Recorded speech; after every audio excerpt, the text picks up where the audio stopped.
675, Wright-Patterson Air Force Base, Wright State University. He put it together. He made it happen. Miami Valley is different, is better because of Bob Mills. He saw the opportunity to connect really a post-BRAC growth at Wright-Patterson. Saw that there were going to be more missions coming to the base. Connected that with what was going on at Wright State University for both the public and private sector to have access to a pipeline of workers, and just really envisioned it. He dreamed it, and it came true, and we're better off for it, certainly in Southwest Ohio and the rest of the state. He was ahead of his time. He saw the future. He made it happen. Our sympathy goes out to his wife, Barbara, daughters Janelle, Melissa, and all of his grandkids, who I know that he loves so very, very much. Also, stepchildren, Sarah and Alex. Let me also talk about Pat Flanagan. Pat died yesterday.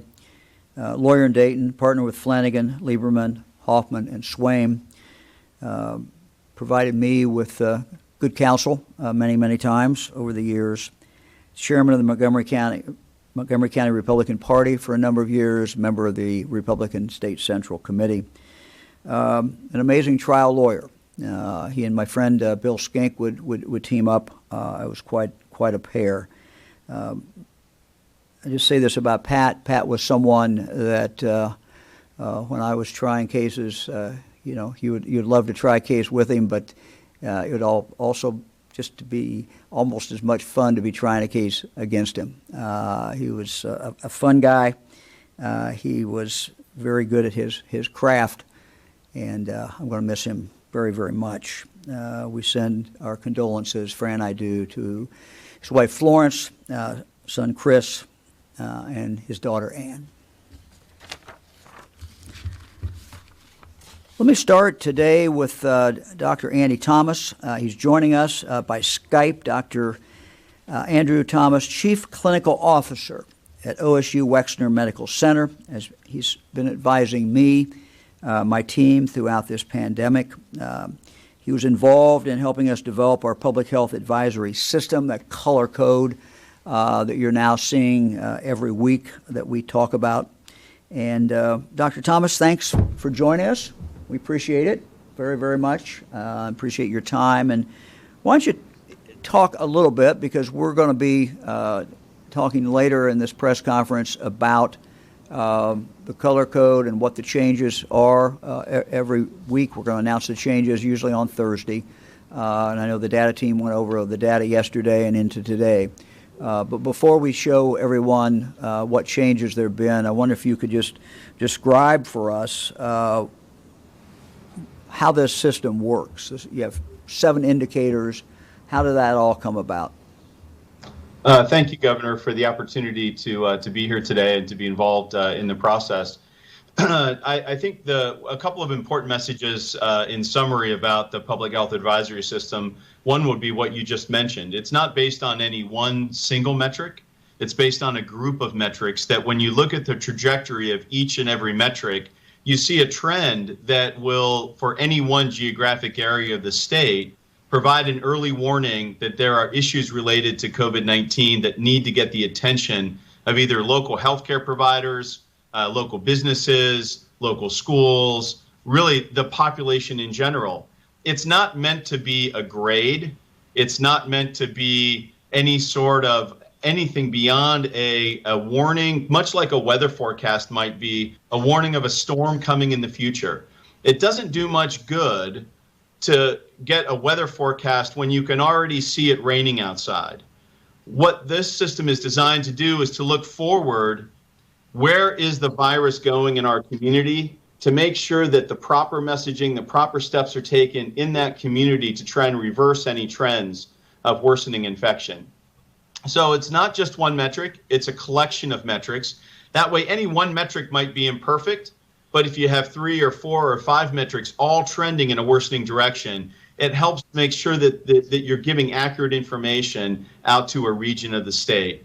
And then, as I said, it's really meant to be an early warning. Now, there are a number of the 7 indicators. There are 5 that I would call leading indicators. They're showing where the virus is going. What's the trajectory of where it's going in the last week or 2 and into the next couple of weeks? The first, and probably, I think, in some ways the most important of the 7 metrics, although they're weighed equally, is new cases per capita. What per capita means is normalizing the number of new cases based on the population size of the area. So what this metric does is takes the total number of new cases over the past 2 weeks, and it looks at what is that rate per 100,000 citizens. So that allows us to normalize for a larger county like Franklin County, a medium-sized county like Stark County, or a smaller county like Athens County, to determine what's an equivalent rate of cases per 100,000 people. Based on CDC guidelines, anything above 50 cases per 100,000 in the past 2 weeks would be considered moderately high incidence of new cases. Anything above 100 is high, and anything below 10 is yellow. So the impact on the system would be if your county is less than 10 cases per 100,000, no matter what any of the other metrics say, your county is going to be yellow because the incidence is so low. If you're above 50 into that moderately high category, then you are going to trigger this metric. And if you trigger it and stay above 100 cases per 100,000 over the next 2 weeks, then the metric will not untrigger and you'll remain either red or higher. So this is in some ways a very important metric to look at what is the burden of this illness in our community over the past 2 weeks, and then the trajectory of where it's been and where it's going. 3 other metrics that are also considered leading indicators deal with looking at trends of worsening data over a 5-day period. 2 of those relate to symptoms that patients describe when they either go to the emergency department or when they go to their provider's office. The symptomatic surveillance of viral illness is something that's been used for years in influenza. It's something that we have trending data on, and we can see if there's a rapidly increasing trend over the last few weeks of 5 days in a row of sustained increase in either in the emergency department or in providers' offices of people coming in complaining of viral illnesses. That will flag those 2 metrics. The other metric, which is also a leading indicator, is about sustained increase in new cases. So what this does is take all of the new cases as they're reported based on the date that the swab was done, not the date that the test is returned. And it looks, once again, on a 7-day rolling average for a 5-day trend of increasing cases over the past few weeks to see that the disease is escalating in terms of the actual number of new cases. So different from the first metric, which is normalizing it based on the population, this is normalizing that trend based on that county's previous history. So if they're increasing in terms of the absolute number of cases compared to their baseline, that would flag. And the last of what I would call a leading indicator relates to congregate settings. So what we really want to try to measure with this alert system is what's going on in the community, not particularly in a congregate setting, although we care very much what goes on in a nursing facility, a local jail, or a local prison. To some degree, that may not have a lot of impact on what's actually going on in the rest of that community. So this metric is designed to not flag if greater than 50% of the cases each week over the last 3 weeks have actually just been in congregate settings. But if in any week in the last 3 weeks, greater than 50% of the cases are in the community of the new cases, then this metric will flag, which shows that there's community spread, not just in congregate facilities that may be driving the total number of new cases. Those are the 5 what I would call leading indicators, and then there are 2 lagging indicators, and those mainly relate to hospitalizations. We know based on data that's been published that from the time someone contracts COVID-19, they typically don't end up being admitted to the hospital the next day. They're typically sick or symptomatic for a period of time, oftentimes 7 to 14 days before they even present for hospitalization. What these other two metrics look at as somewhat lagging indicators look at the rate of new hospitalizations by the county of residence for the patient. So it's not based on the location of the hospital. It's based on the zip code where the patient lives. And what that looks at is, once again, a sustained 5-day increase in the 7-day rolling average for new admissions to the hospital for patients with COVID-19. That will flag the metric. So once again, a rapid increase over over a 5-day period.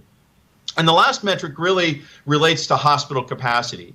It is about how many ICU beds are filled in an entire region. So for those who aren't familiar, the state is separated into 8 emergency management regions, and we have managed this illness through the Ohio Department of Health and through the medical community based on those 8 regions, whether it's supplies, whether it's testing, whether it's how we manage hospitalized patients. So we look across those 8 regions, and if any region has had greater than 3 of the last 7 days with more than 80% of their ICU beds occupied, that will flag the metric. Now, they don't have to be occupied with COVID patients, but what this is a metric of is how full are our hospitals, because if all of the other things are trending, showing worsening signs of COVID-19 in our community, will there be hospital beds not only to take care of those COVID patients, but also patients who are having heart attacks, strokes, traumas, and other things. So if you get above 80% for an entire region, the counties in that region will flag for that metric. So once again, to summarize, 7 metrics, not 1. It's a mix and a balance of those. And it's really meant to be an early warning system to forecast where it's going in any one community so that the citizens of that community can take appropriate action to reduce the spread and bring it back under control. I should mention that the way the color coding system then works is if your county flags 0 or 1 of the metrics, you're yellow. Or as I mentioned, if you're less than 10 per 100,000 over the last 2 weeks, you'll be yellow. If you have 2 or 3 of the metrics that flag, you will be orange. If you have 4 or 5, you're red. And if you have 6 or 7, you're purple. Governor, I think if you have any questions, I'd be happy to go through them, but that's my basic summary of the system. Well, thank you very much. I think that's a great explanation, a lot better explanation than I did last week. So that's why we asked you to come in and give. You did wonderfully, sir. Give the explanation. So I live in a county that is, let's say I live in a county that's yellow. What should I think about all this? And then do the same thing for orange and red and purple. Start with the yellow. We still have a lot of counties that are yellow. We're seeing things change today, but what should I be thinking about this?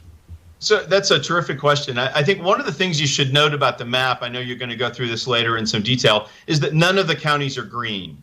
The reason none of the counties are green is no matter what county you live in, you are at risk for contracting COVID-19. There is activity to some degree across the entire state. Until we have a vaccine or until we have a pharmacologic medication treatment that is known to stop the incidence of the disease and the spread of the disease, no county really will be anything less than yellow, because no matter where you live, you are at risk for this. So I think as it escalates from yellow to orange, that will tell you that the incidence in terms of these metrics is showing that there's more disease in our county.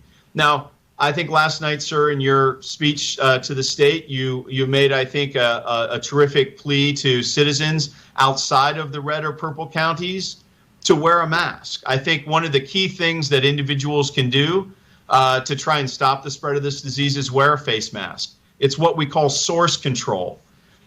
Some small percentage of patients who have COVID-19 are what are called asymptomatic positives, or in some cases pre-symptomatic. So for up to 48 hours prior to developing symptoms, you could potentially infect other people. Through no fault of anyone, in that case, if you have no symptoms and don't know you're ill, you could be spreading that disease to your neighbors, to your families, unless you wear a mask, keep 6 feet distance between you and others that you don't live with routinely. Wash your hands routinely with either soap for greater than 20 seconds or with hand sanitizer. And then certainly cleaning high-touch surfaces. That's mainly something for businesses in terms of countertops, doorknobs, elevator buttons, and so forth. But no matter what county you live in, those 4 things, face masking, social distancing, washing your hands, and cleaning high-touch surfaces are the things that all of us should be focusing on to make sure your yellow county doesn't become orange, red, or purple, regardless of what the current rate might be. Orange as opposed to yellow, what's that tell me? Well, I think orange means that the storm's getting closer. It means that the wind's getting a little stronger. It means that there are either more cases or an increasing incidence of individuals saying they have symptoms of COVID. It may flag because suddenly what used to be a problem in a local nursing home is now a problem in the community. So it's once again, going from either 0 or 1 indicator flagging to 2 or 3 just tells you that on average, the data is getting worse for your area. Not enough to be red, but certainly worse than yellow. So I think, once again, more focus on those 4 interventions: wearing a mask, keeping your social distance, washing your hands routinely, and then washing high-touch surfaces. In red? Well, red, based on the public health order from a couple of weeks ago, red requires face masking when out in public, when you have a reasonable expectation of being around other people. So if you're out walking your dog on the sidewalk and you're not going to stop and talk to your neighbors, you don't need to wear a mask. But certainly if you're going into local businesses or you're going to be directly interacting with others, not kind of outside of those you live with in your home, you really need to be wearing a mask in those red counties. You know, when you think about it, Governor, there's a reason why surgeons have worn masks in the operating room for over 100 years. It's not really particularly to keep the surgeon from being infected by whatever they're doing with the patient. It's because we know that when the surgeon breathes or the anesthesiologist breathes or the nurse breathes, they're breathing out bacteria that can cause a wound infection. So the source control of a mask is really important if you're one of those asymptomatic positives. It keeps you from having others be at risk of spreading the disease. It's the primary use of the face mask. At the same time, if someone else either doesn't have a face mask on, or even if they do, but maybe they're not wearing it perfectly, they're wearing it below their nose or whatever it might be, you wearing a mask also can protect you for those droplets that are in the air because that person's either not wearing the mask correctly or not wearing one at all. So mainly the mask is to protect others, but it also provides protection for yourself. And purple? Well, I think purple is, we haven't had that experience yet. We've had a couple of counties that have been flagged for potentially moving to purple. I think almost by definition, that means that you are flagging the 2 hospitalization metrics. Either your hospital ICU beds are generally full across an entire region, or the residents of your county have an increasing hospitalization trend. I think it's obviously the most concerning set of circumstances. It's the disease is not only trending worse, it's kind of already there and bad. And I think purple is where certainly local health leaders, local community leaders really need to think about other options that they may take to try and stem the tide of the disease beyond where we're at with the face masking order for red. I think in no uncertain terms, it means that the storm is there and the winds are blowing really hard. And if something isn't done about it, it will just continue to worsen, somewhat like what we're seeing in Florida or Arizona or some parts of Texas. It's there, and it's going to take a while for that storm to recede. So the goal is to have no one ever have to get to purple. Like I said, this is not a grade. This is a warning system, an alert system that will help people understand when they need to step up their. I mean, I personally wish people would wear face masks, as I said, in the yellow or orange counties without needing to be ordered to do so. I think that would be one of the most effective, and I think most medical experts across the state would agree with that, as one of the most effective ways to prevent you from becoming red. But the goal is this is not a grade. This is a warning system and a chance to allow local people in the local community to understand what's going on so that it's not one score for the state, but it's really tailored to what's going on in your local environment. Great. Dr. Thomas, thank you. We appreciate it. Thanks for having me, sir. Thank you very Take much. care. Lieutenant Governor. Thank you, Governor. Good afternoon. We do want to thank Dr. Thomas for all the work that he and the team put into that system, just to try to help people understand where things are going and to give them that early warning that things are trending in the wrong direction. And also, hopefully, if we do things right, trending in the right direction. Today I want to just spend a few moments on talking about the connection between health and health interventions and our economy. And if you recall, early on in the process, one of the contributing factors that led to the shutdown of many of the things that we hold dear was the fact that we did not have an adequate supply of PPE, of testing, of all kinds of things that are essential for healthcare workers and for public health officials to manage the disease, the virus, the pandemic. And today, in that process, we had a number of manufacturers who stepped up, who helped fill the gap. But we know that we don't want to find ourselves in this position again. We want to sustain the production of PPE in our state so that those businesses can supply other places, but also mostly so that they can help make sure Ohio and hospitals and first responders and nursing homes and places like that have the adequate supply of PPE. So we're announcing today a $20 million grant funding program through the Development Services Agency to help manufacturers produce much needed personal protection equipment. Ohio PPE Retooling and Reshoring Grant Program. For employers across the state, we know that they need it. We know that they need access to the PPE, and many Ohio companies have reached out and looked to get that supply, and we're going to continue to try to help these businesses build that supply chain. It's important that all aspects of the supply chain are part of this production, and we are confident Ohio companies will continue to innovate and find solutions for this shortage, and we're announcing grant funding for 68 Ohio manufacturers that will help make that happen. So 68 companies are going to receive these grants up to $500,000. Not all of them are $500,000, obviously, but up to $500,000 to retool or expand existing facilities in Ohio so that they can purchase equipment and upgrade the technology to produce and compete in this space. And projects are expected to create 829 new jobs and retain 1,133 existing jobs. And more than half the awards went to small businesses with less than 25 employees. So this is an important part of the economic development strategy that supports the health strategy that helps keep Ohio open for business and people employed. And while we're on the topic of PPE, we had a great call this morning with Jobs Ohio and Undersecretary from the State Department and a number of businesses from around the country to talk about reshoring more of this production to America and to Ohio. And Jobs Ohio and the people, the state of Ohio has procured approximately 65 million pieces of PPE, including masks, gloves, gowns, coveralls, thermometers, and the like, through the Department of Public Safety, Ohio Emergency Management Agency, Department of Administrative Services, and of course, the Department of Health. More than 50 million pieces of that PPE have been distributed across the state to the people who need it in business, in healthcare, on the front lines. And we have worked to fill the most urgent requests with those acquisitions. And we want to acknowledge the work of Jobs Ohio that to date has allocated nearly $70 million for more than 40 million units of life-saving PPE.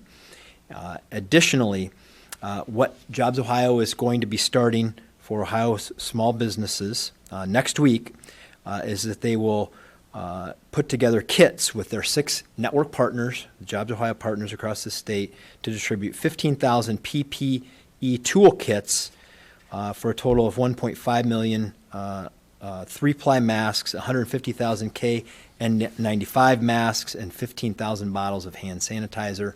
Trying to get that out there so that we're not only distributing it, but we're using it, because we know, particularly in these hot spots, it's important. And we're going to be working with Chamber of Commerce's and urban leagues across the state to get that distributed.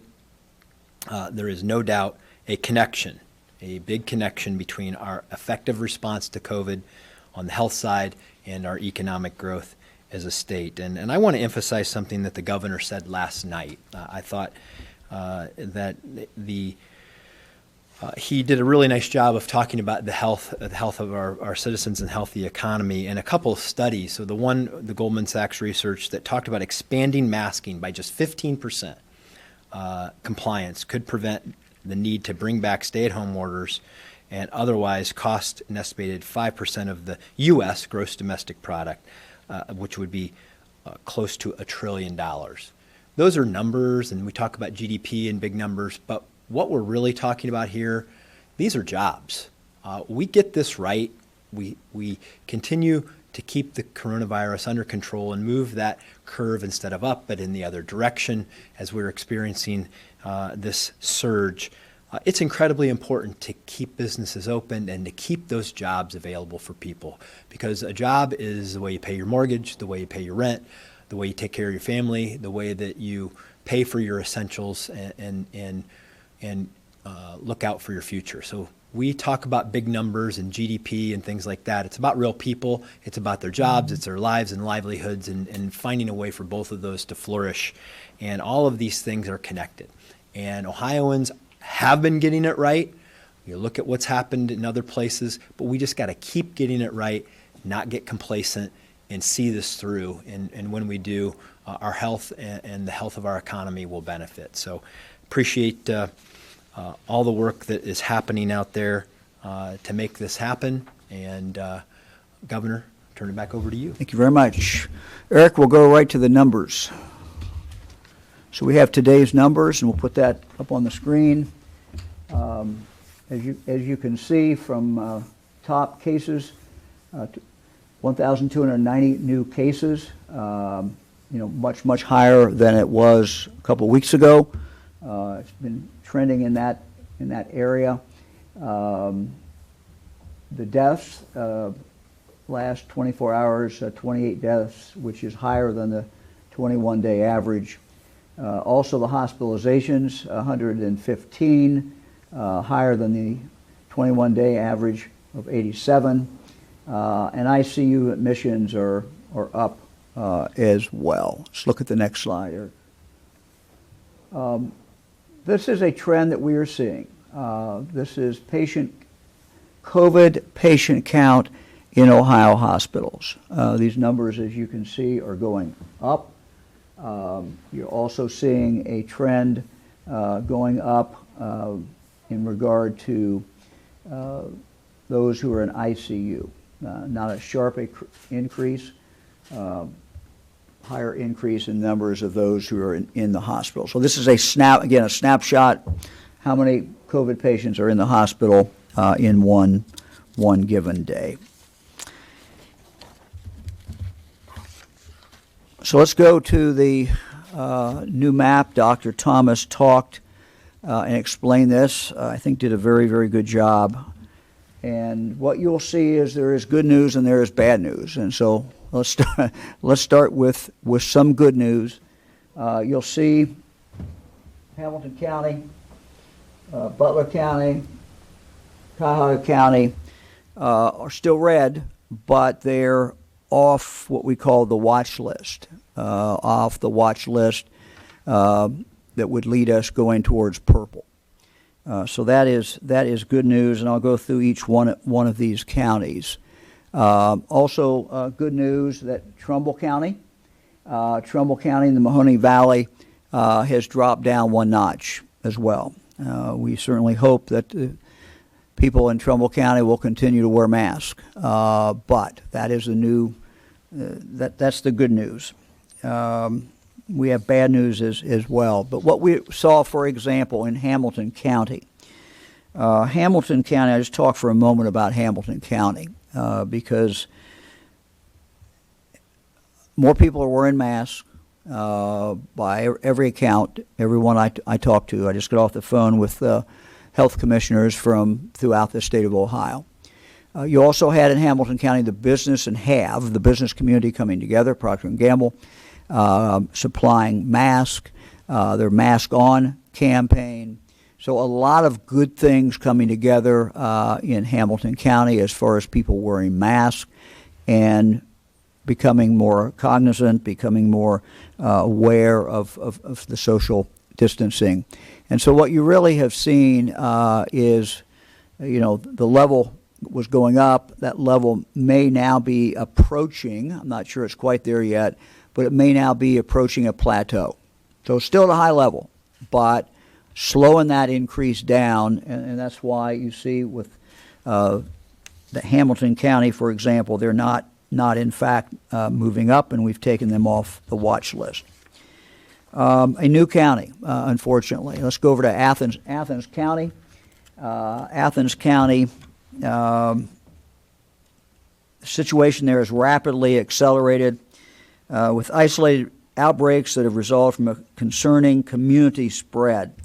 Athens County has more COVID-19 cases in the last 2 weeks than they've had over the entire time of the pandemic. Really shocking. People visiting their doctors with COVID-19 symptoms have skyrocketed, gone up by 700% over the last 3 weeks. Local health officials report at least 3 outbreaks at local bars, all of which have temporarily closed due to their staffs having cases.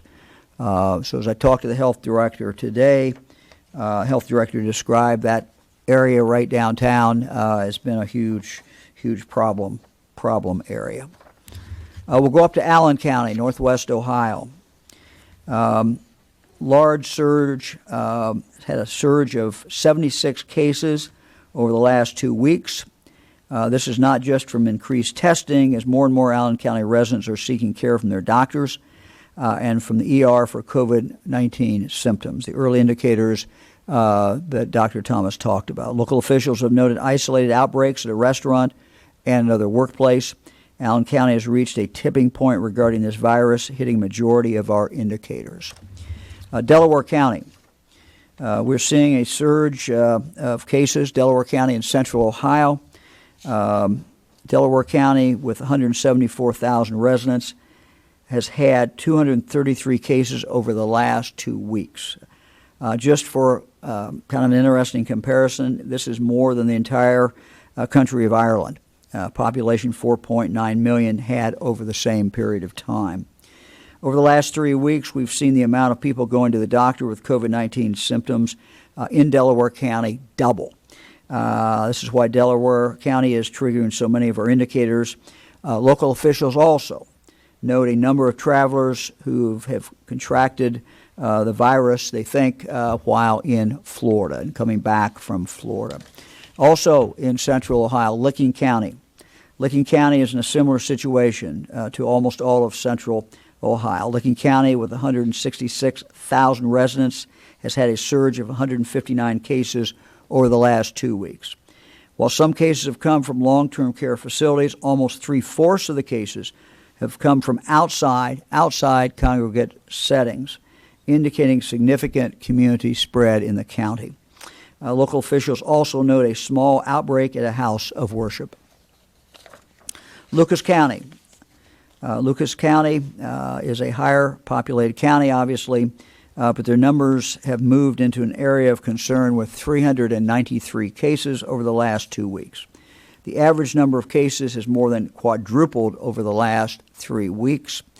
ER visits have doubled. People seeing their doctor with symptoms have tripled. Lucas County has reached, again, a tipping point. Local officials note an outbreak at a long-term care facility as well as at a recent funeral. Richland County. Richland County is also now a red county. They've seen their daily case average double over the last few weeks. While it is a smaller county, 124,000 residents, Richland County has had more cases over the last 2 weeks than the entire nation of Jamaica. Population 2.9 million. More and more Richland County residents are seeing their doctor and going to the ER for symptoms. These signs all point to Richland County reaching a critical stage in this pandemic. Local officials note outbreaks associated with a restaurant and a birthday party, in addition to multiple long-term care facilities. Scioto County, Southern Ohio, has seen more cases in the last 2 weeks than it has over the course of the rest of the pandemic. More cases in the last 2 weeks than it has seen over the course of the rest of the pandemic. Almost all of these new cases were from outside congregate settings, not in congregate settings, indicating widespread community spread. More people are going to their doctor and being diagnosed with coronavirus. Local officials note an outbreak at a daycare center and at least one other workplace, as well as just general community spread. Union County, back to Central Ohio, mirrors that of the rest of Central Ohio. Daily average cases have quadrupled over the last 3 weeks. More and more residents are seeking medical care for COVID-19. Almost all new cases have been outside congregate settings, indicating significant community spread in Union County. Union County has experienced new cases due to travel outside Ohio, including to Arizona, Florida, North Carolina, as well as routine travel to and from neighboring counties. Let me go back to Butler County. As I said, some good news. Butler County has moved off the watch list this week. They're still on red, but off the watch list. However, the county continues to be red as it has been. The number of cases in Butler County is still increasing, but at a slightly lower pace than during the previous week. Butler County residents are continuing to seek medical care for COVID symptoms in emergency departments and outpatient settings. Butler County, with 368,000 residents, has had more cases during the past 2 weeks than the entire country of Denmark, population 5.8 million, has had during the same period of time. Claremont County continued to have a concerning increase in spread in cases. During the past 2 weeks, Claremont County has had 130 new cases, which is 24% of their total cases since the beginning of the pandemic. Additionally, outpatient visits have tripled during the past 3 weeks. To put in perspective, Claremont County, with 197,000 residents, has had more cases during the past 2 weeks than the entire country of Finland, population 5.5. Almost all of the new cases have occurred outside of congregate settings, indicating significant community spread in Claremont County. Up to Cuyahoga County, still at a critical stage. They are averaging 179 new cases per day, an increase of 49 additional cases per day since June 23rd. Outpatient visits for coronavirus more than tripled during the past 3 weeks. The county is very close to meeting the threshold for new hospital admissions. Some new cases are being driven by out-of-town travel and recreational activities. It's critical that the residents of Cuyahoga County remain vigilant and do all they can to reduce their risk and exposure to the coronavirus. We're continuing to monitor that as well. Back to Hamilton for a minute. Again, it remains red. Local health officials have said that number may be plateauing or getting close to plateauing. While leveling off, the number of cases in the county certainly remains high. During the previous week, the county registered more than 1,400 new cases. The number of people seeking medical care has increased 2.5 times during the past 3 weeks.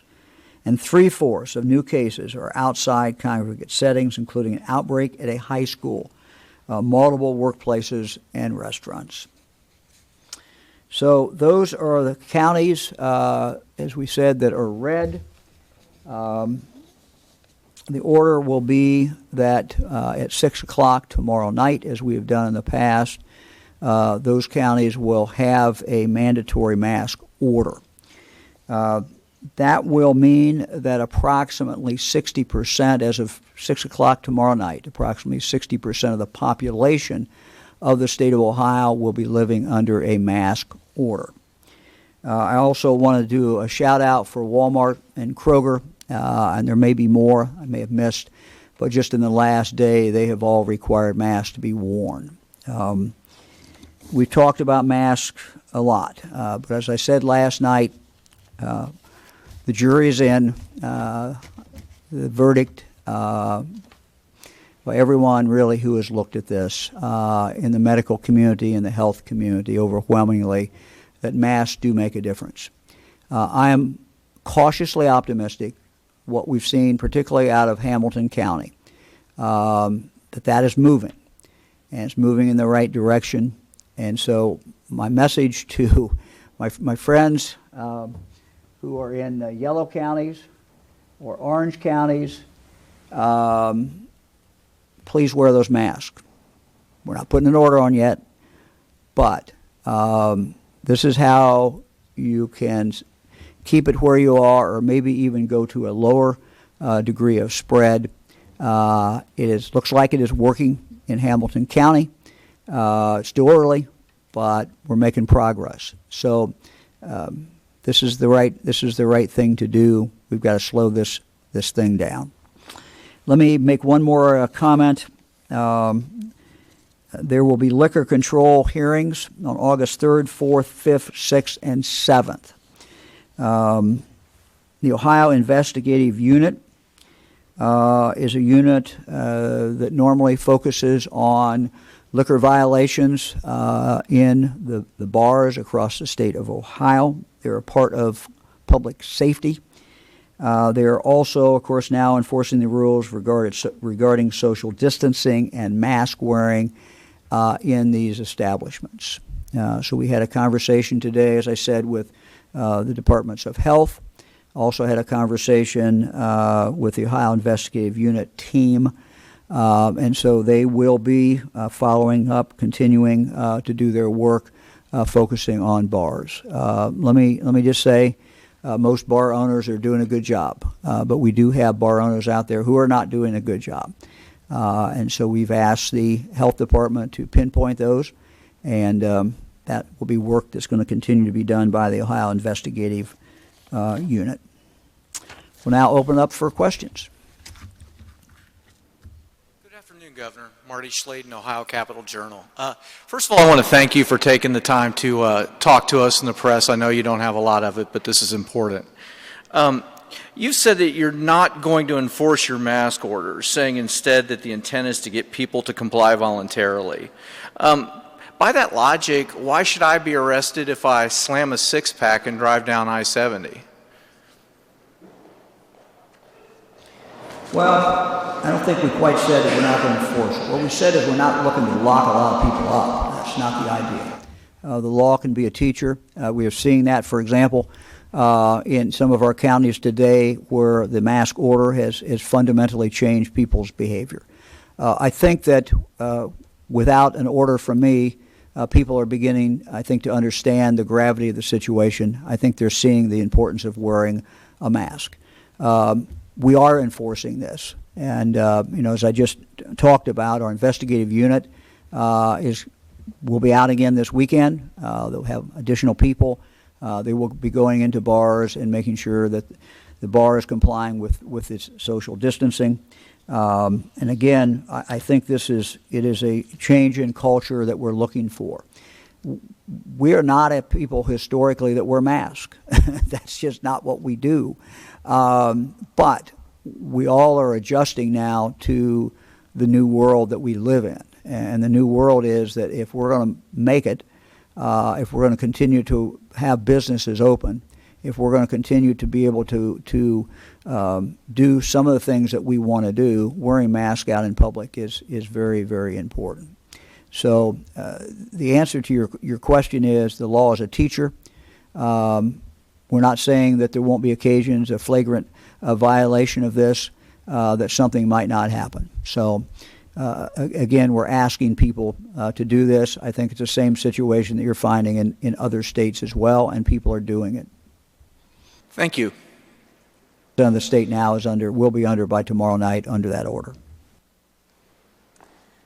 Governor DeWine, this is Laura Hancock with Cleveland.com. You've talked a lot about counties needing to work hard to head off becoming purple. You acknowledge that in Southwest Ohio that's been prevented. And I was just wondering what goes into place when a county becomes purple that would be different than when they're red. Besides the mask order, which they already have if they're red, what happens when you become purple? Why is that so bad? We have not tied anything to that, and I go back to what Dr. Thomas said, who was involved in putting this together. We have heard for some time from counties who have said to us, look, we're different. We're a rural county. We don't have as many COVID cases, et cetera. So what we decided to do is to really be able to inform people every week on Thursday, it looks like, and we're going to tell you where your county is. And as Dr. Thomas said, this is an early warning sign. This is like getting the weather report. This is saying, hey, there's a front moving. It's coming. you better take shelter or you better start doing something. What's different about in the weather is that the weather we can't do anything about. We can take shelter, and that's about all we can do to impact the weather. In this case, we can do something with this information, not just take shelter, not just look outside and say, hey, it's going to rain in an hour. I won't go out and water my plants because they're going to get rained on anyway. But it's very different with this type of information. This type of information is usable. And what it really says to people is, this is where my county is. So I know that right now around Ohio, there are people who are said, well, that can't be. They look to their spouse and they say, well, that can't be. Our county can't be red. Well, they are red, and they're red for a reason. And they're red because we are seeing these early indicators. And so this is to inform people in Ohio, in a specific county, here is what your situation is. And what we're starting to see is, look, it's early, but what we're starting to see, for example, in Hamilton County, some in Butler County, and other counties, is they're starting to get it and say, okay, we do have a problem. We don't want to be Florida in 3 weeks or 4 weeks. And if we don't want to be Florida, we got to do something now. So it is to inform people. And I'll go back to something that I've said time and time again. And I said this last night. We fixate a lot, I understand that, on what Mike DeWine orders or what the health department orders or what your local health department orders. But the truth is, no matter what I order or don't order, the most important players in this game are the 12.7 or so million people in the state of Ohio. You control where Ohio is going so much more than I do. And we have these colors because we want to be able to tell you, for example, Central Ohio is red hot. We want to be able to tell you Southwest Ohio, we have some challenges here.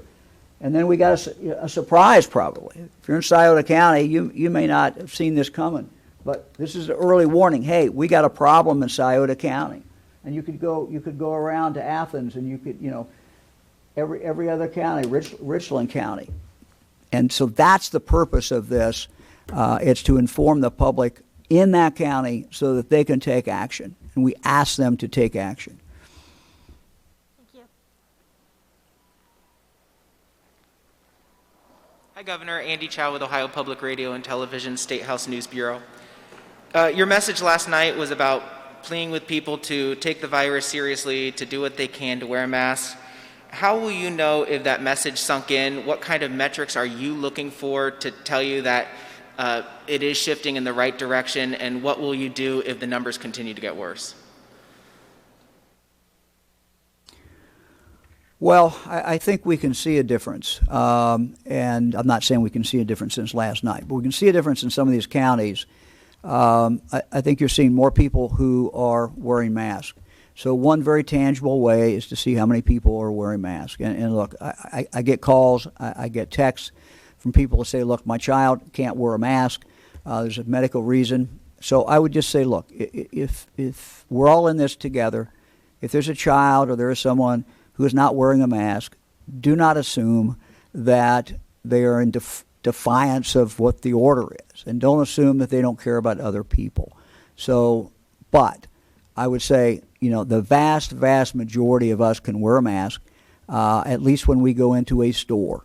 And that's really what we're asking people to do, is to make a minimal commitment, a minimal sacrifice, a short-term sacrifice for a long-term gain. And the long-term gain is kids will be back in school in the fall.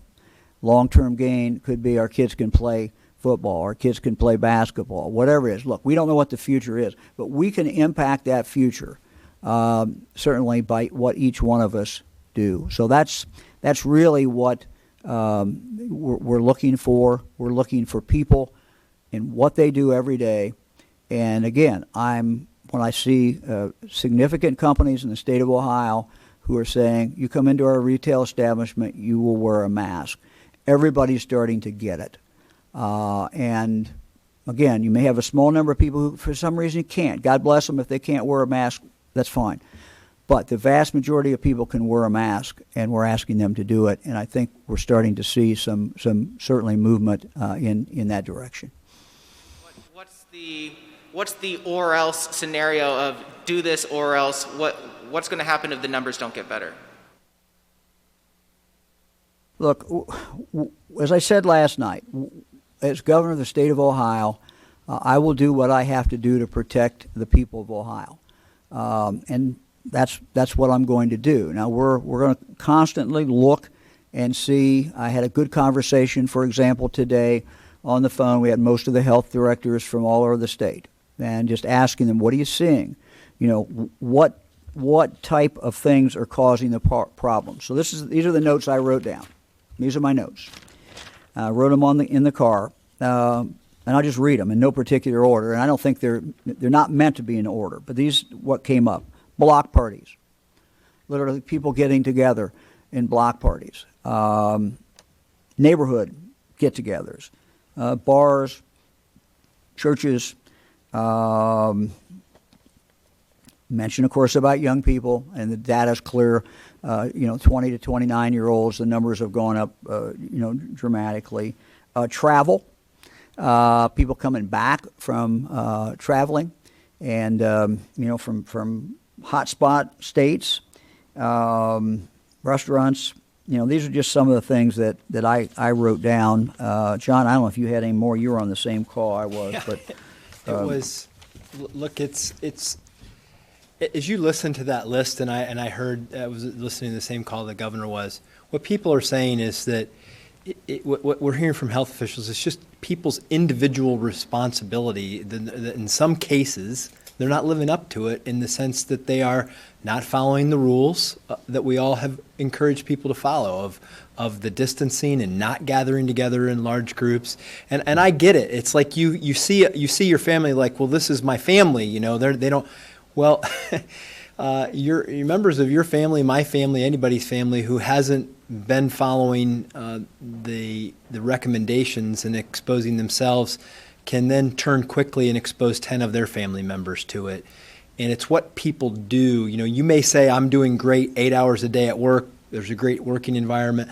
But if just one of you in that group kind of deviated from that, went out, did something that maybe was a little more risky, contracted coronavirus, you're walking around asymptomatic, you're shaking hands, giving hugs, doing the things you've always done, that's a recipe for disaster for the spread. And it can happen just like that, where one person gives it to four give it to 12, and it can spread pretty quickly. So it's just everybody in their personal lives making good decisions so that they don't put each other at risk. And that's what we were hearing from the health department officials today, that they were really on the governor about just share that message about people needing to do these things. And he does it every day. I don't know that the governor could implore people to do this more than he has. He does it every day. And the more we listen to his advice, the better off we're going to be in the long run. Andy, let me just answer the question this way. And one of the things that we're seeing, and this came up on this call, and that is people say, well, people's own home, and they have in the backyard or inside, obviously more dangerous, 75 people. And, because we don't restrict what people do in their own home, people look at that and say, well, that's not part of the order, and I don't have to do it. And so what we're really asking people to think about is, don't think so much about what the order is, but rather think about, does this make any sense for my family? Does this make any sense for everybody else? And so to answer your question directly, I will do whatever it takes to keep people in Ohio safe. Hesitated before, I'm not going to hesitate again. But the better pathway, obviously, is if people will look at these colors. If you're yellow, try to keep from going into orange, and if you're orange, try to keep going into red. And if you're red, do everything you can push it back. So we're trying to inform people with this. Hello, Governor. Kevin Landers, WBNS 10 TV. I'd like you just to clarify again what purple means. Does that mean a county could possibly shelter in place? Does that mean you would institute a quarantine for people who are leaving the state, for example, going to Florida? What exactly does that purple trigger? And then, we have a state of 11.7 million people. We had 1,000 new cases today. That's not a large percentage of the population. Can you explain why that is such a concern? Why which is such a concern, Kevin? I'm sorry. We have 1,000 cases, 11.7 million people. That's not a large percentage. Can you explain why that is such a concern? Talked about this last night, and I understand it doesn't look like a huge number, but we are basically where Florida was a month ago. Florida was at this level. If you look at positivity, if you look at number of cases, look at all kinds of different ways, and see where Florida is today. And so, look, we see these things coming. This system was designed. The color red was picked for a reason. It is a danger. We have challenges. It's a warning system. So what we've learned throughout this pandemic, and what, frankly, the scientists told me very early on, in February, they said, you have to move well before it looks like you have to move, because it goes out and multiplies out like this. So, for example, if you live in one of these counties, one of the yellow counties, now is the time to cut this thing off. It's so much easier to do it. So much easier to do it with if somebody comes down with it, tracing, a person's isolated for the period of time, anybody they talk with or they come in real close contact with, and you just cut it off. You cut at the knees. And it's so much easier. When you get here, it's harder, and when you get here, it becomes much harder. So you've got to look down the road. Now, we are losing a lot of people every single day, and we not only are dying, we have people who have long-term health issues. So I would not, as we look at the number of people who are coming down with this, I would in no way minimize that. But I would also say that the real concern is the future and how this bodes for the future and how this stuff multiplies and it just goes out like that. Governor, can I emphasize something that I heard Dr. Thomas say, and I listened to a lot of these calls when it was being designed. It wasn't necessarily designed to be a triggering tool. It was designed to be an information tool. It was designed as an early warning system. He talked about it as a weather forecast. It's like, look, you may have some severe things coming at least, but unlike a weather forecast, you can actually do something about this. You can take the precautions individually and collectively to change your future. And that's what we want it to be. We want people to say, hey, this is happening. Maybe I ought not go do that family reunion or whatever it might be that we thought was a good idea a few weeks ago, because we're seeing a spread. And hey, there's a lot of 20 to 29-year-olds in this group. We know that they've been out doing a lot of things. They could be asymptomatic. Maybe we got to rethink what we're going to do. That's what we hope people will use it for, to inform, making better personal decisions, taking more personal responsibility in the ownership of the solution. So, for example, if you're in Hamilton County today, you know more, a little bit more at least, than you knew this morning. And what you know is, hey, we're doing a little better. Maybe some of these things that we're doing and we're putting in place, and the mayor and the county commissioners and other people are urging us to do, maybe some of that's working a little bit. And you know that you've slowed that rate of increase down. That tells you something. And tells you something if you're in Scioto County and you say, I didn't know that. I didn't know that this was bad. So again, these are indicators for people to be able to react to. Thank you. The question, the next level, the fourth level, we have nothing tied to that at this point. Doesn't mean we might not in the future, but we have nothing tied to that at this point. Hello, my name is Susan Kratzer with Hannah News Service, and I was just wondering, what's the National Guard, what's the status of their operations right now, and do you have any plans for once aid from them ends in, certain areas like nursing homes, will there be just any kind of support after them? National Guard is today, I believe, doing some community testing, the pop-up tests. They also are in nursing homes. They're going to stay with the nursing homes for another week or so. They're making very, very good progress with the staffs there. We then will, at that point, move to a different system as far as the nursing homes, as far as the testing, where every nursing home will be required within a certain number of days to completely test all staff members. And that will be up to those nursing homes to do that, and we will monitor that, and we will monitor the results. The Guard at that point will move more out into the communities.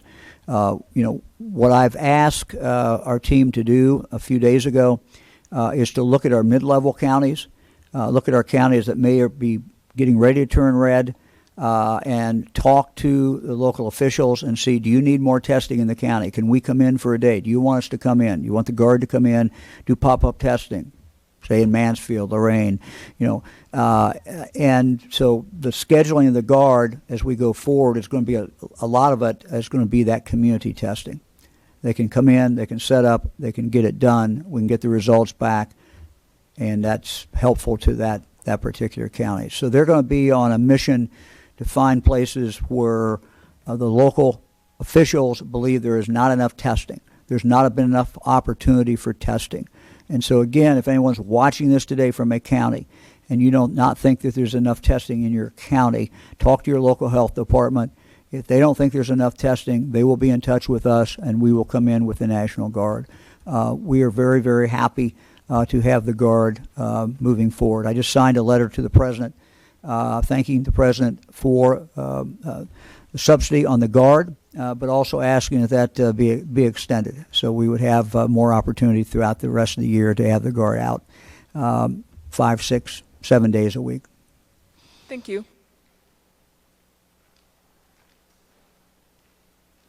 Hello, Governor. This is Luis Gil with Ohio Latino TV. Governor, I would like to go on the same line about your speech last night. It seems like you were torn delivering your speech. What's the right thing to do for Ohio and Ohioans? So many people were not expecting. They don't know what to expect, but they were not expecting for you to come out and just simply ask, "Wear your mask." And in short, is it up to us, if all to Ohioans, to come out of this crisis? And in short, what do we got to lose?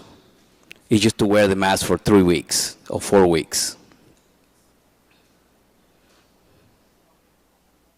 Well, Lewis, I was torn. I guess anybody in this position is torn. You always wonder, what are the things to say to people. But we scheduled that. It's the first time since I've been governor that I ask, to have time that time of night. We normally do this 2:00 press conference, but I wanted to talk directly to the people of the state of Ohio and to lay out for them what was going on, what I was seeing every day, and frankly, what my concerns are. I owe that to the people of Ohio. I owe it every day to tell them what we're seeing. But I want to do it in a more maybe cohesive environment or cohesive speech than I do sometimes when I'm here, because I wanted to tell them that every morning when I get up and turn on the news and I see what's going on in Florida or Texas or California or Alabama, other states, my worst nightmare is that that's coming to Ohio, and we have good evidence. When you look to where those states were a month ago, basically it's where we are today. And we got trend trend lines. I mean, look at this map, how it has changed 3 times. You've seen it. We now have 60% of the population of the state of Ohio living under red, which means we have very specific problems, and it's moving up, moving clearly in the wrong direction. So it was, as a former prosecutor, I guess it was my argument to the jury, people of the state of Ohio or the jury, and to tell them these are the facts. These are the essential facts that we have. This is what we know today. This is what we have to do to get through this. And what is at stake is what the fall is going to look like, what the winter is look like, our future. Our future as a state is at stake. No one wants to see us shut down. No one wants to see business shut down again. No one wants to see us hunker down. But if we're going to avoid all those bad things, we have to take action. And we have it within our collective selves to change the outcome. We really, really do. So that's what I was trying to do, trying to talk to the people of the state. And look, as I said at the beginning of the speech, there'll be additional orders in the future. But again, whatever those orders are, what's more important is what people do every day. And that's why I wanted to talk at 5:30 when I thought maybe people maybe are getting home, people turn on the TV, watch a little news, and they might come across Mike DeWine on there, and maybe they'd listen to a few minutes, and I'd have the opportunity to tell them what was on my heart and what I'm seeing and what I'm concerned about. Thank you. Good afternoon, Governor DeWine. Ben Schwartz with WCPO in Cincinnati. Governor, I know you've been answering a lot of similar questions to this today, but I do want to ask, Governor, what will happen if people in counties nearing level 4, like Athens, for example, with a whole lot of community spread, simply don't listen, don't wear masks, and the virus continues to spread? Do you see them going into a stay-at-home order for solely just the county or something like that? Yeah, Ben, I don't know. We're going to do what we have to do. Local health department's going to do what they have to do. But, buck stops with me. I'll make the decisions. But what really will happen, whether we issue an order or don't issue an order, if it's is so widespread that people are scared, then the economy kind of shuts down. You look at Athens, for example. Let's take Athens County, and John and I were on the phone with the health director, along with other health directors on the phone. I said, "Look, what's going to happen? What's going to happen in the fall when these kids come back to school, when OU is back?" And you've got thousands and thousands of kids.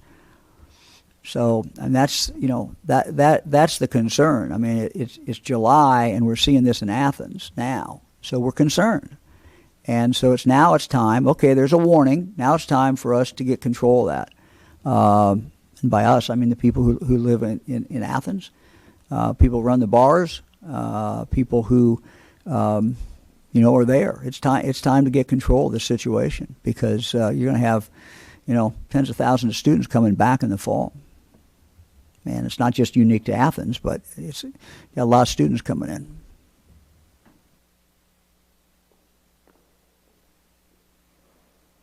Governor Stephanie Kuzadom with WKRC Local 12 in Cincinnati.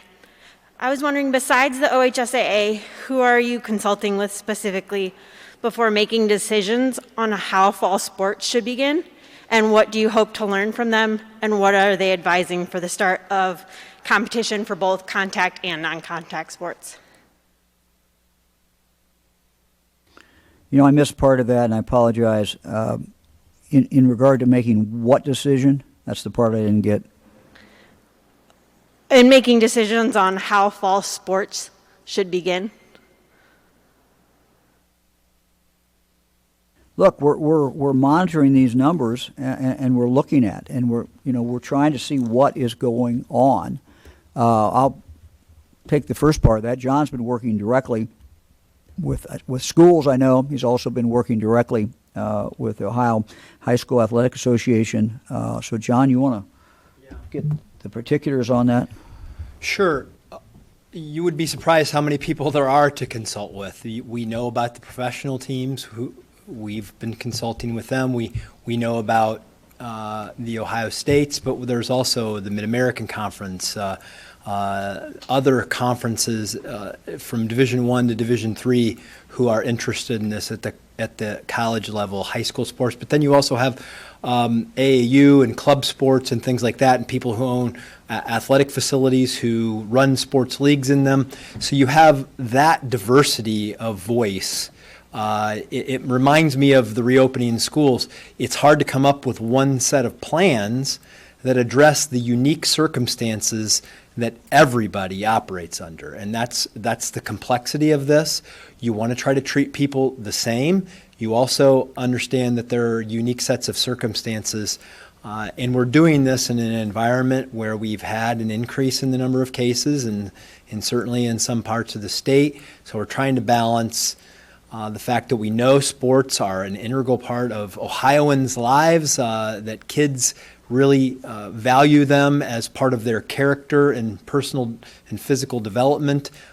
We understand the magnitude of both and the consequences of either decision. That's why it's taking time to work with all of those different groups to try to get this right. And it's been complex, but when you're listening to all of these voices, it takes time to pull it all together in a changing environment as it relates to coronavirus. So know that it's been a very inclusive process. We understand that there's a need to get this information out, and we're working to come to that conclusion, hopefully here in the very near future. Well, let me also point out that this ball game, if I could say this, is constantly changing. We're taking all the information in, but we don't have a crystal ball as far as exactly what this virus is going to do. I mean, what you're starting to see in college, athletics certainly, you're starting to see teams that are being tested, and then you're starting to see what the results are. You're seeing that in the pro sports as well. So, all of that information is coming in. It's information that we are all of us, everyone out there watching on TV, is processing as well. So a lot of this is we're pulling in from all kinds of different sources, and it's a constantly changing and it's a moving target. Are any of those voices athletic trainers, which are considered healthcare professionals of the sidelines? Well, we consult with the schools. Athletic trainers are included in that. I don't know that we've talked specifically to an association of athletic trainers. I know we've talked to individual athletic trainers. Their voices matter in this as well. Thank you.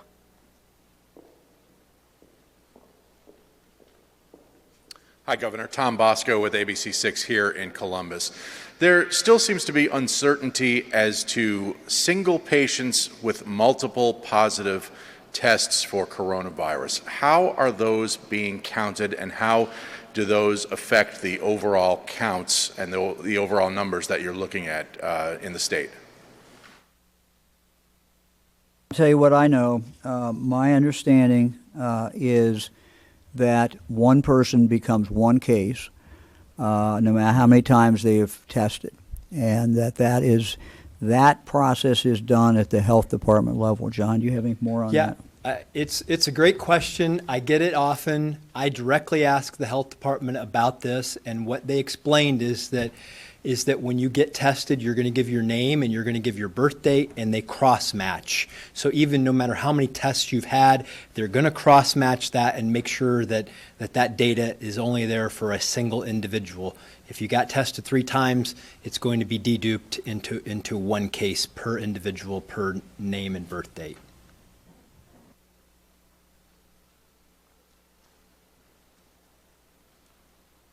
Good afternoon, Governor. Randy Ludlow with the Columbus Dispatch. You declined last night to go to a statewide mask order.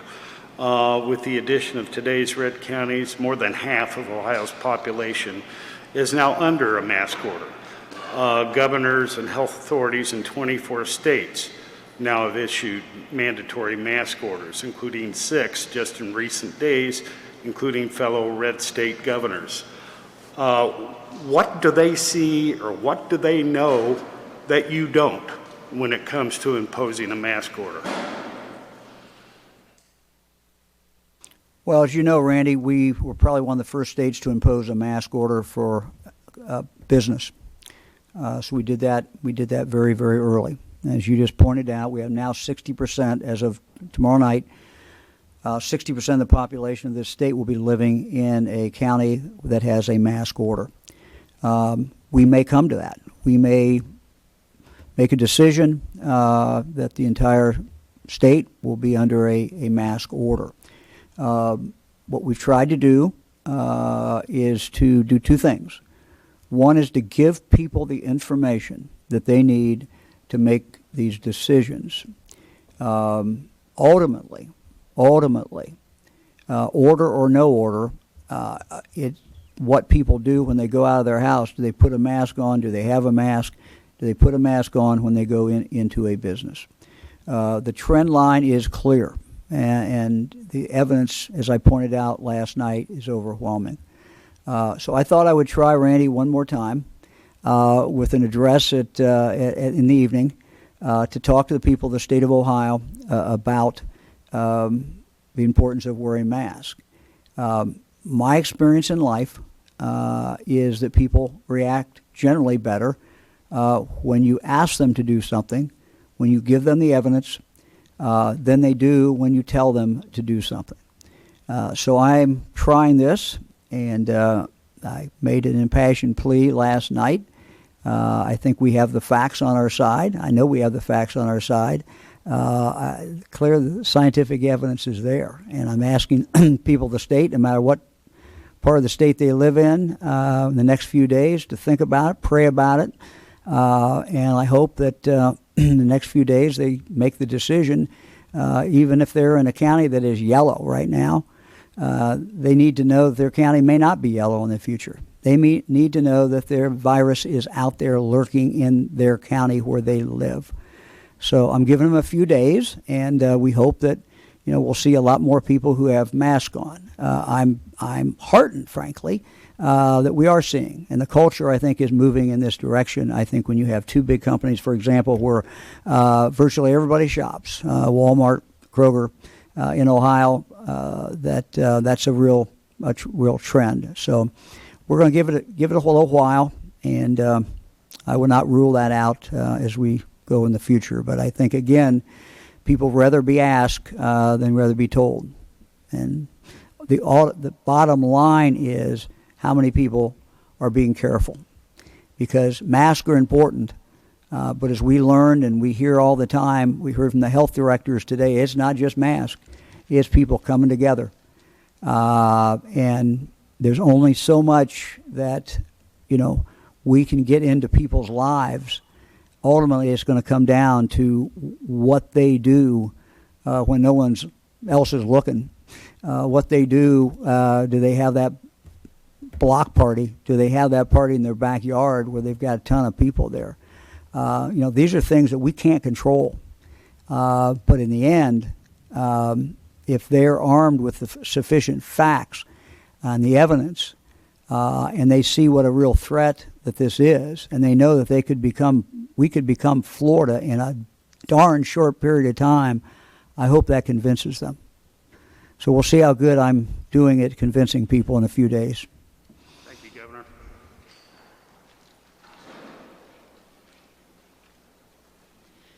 Good afternoon, Governor. It's Laura Bischoff, Dayton Daily News.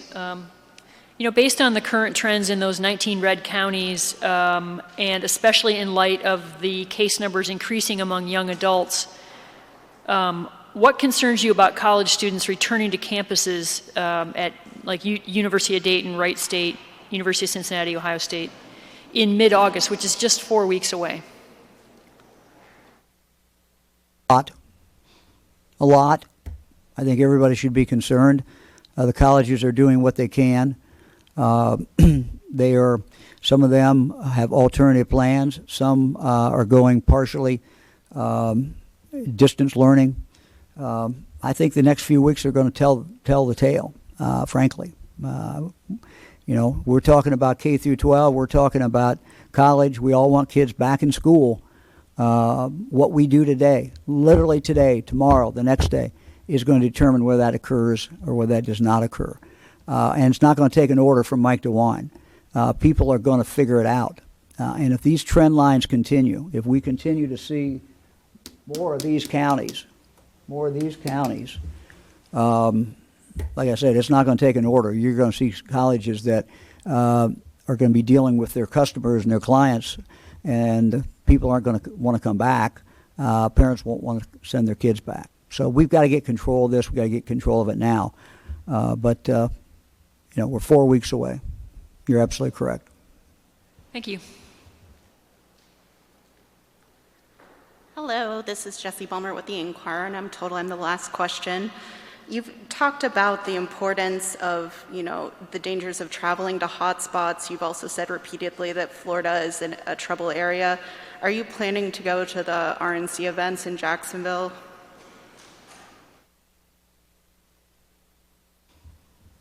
Well, again, I don't have a crystal ball to see exactly how it's going to take place yet. I'm a delegate for the president. We'll see. I'm not going to make that decision. I don't have to make that decision. Quite candidly, virtually every waking hour, I'm focused on Ohio. And the thought of even being away from Ohio that long a period of time is probably not something that I think is a great idea, but we'll see.